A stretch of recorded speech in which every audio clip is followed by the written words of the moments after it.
Kaisaga kato, nagturuod man si Jesus sa mga tawo idto sa baybayon ko dagat it Galilea.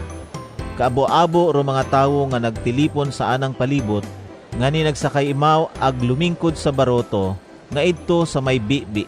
Rotanan nga mga tawo mata hay idto sa baybayon.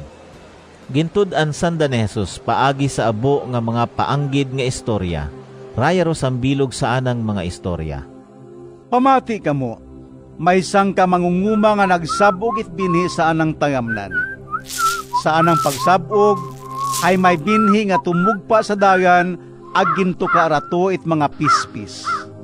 Ag may binhi man nga tumugpa sa dalipi, nga may manipis nga gapok.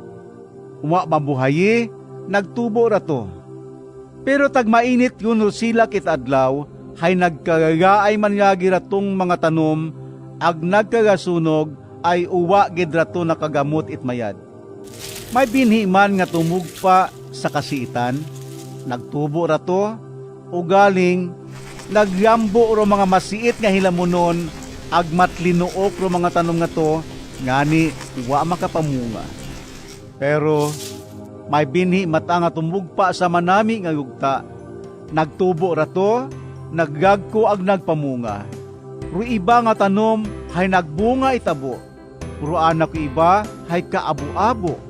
Agro ana mat iba ay kaabo-abo gid nga mayad.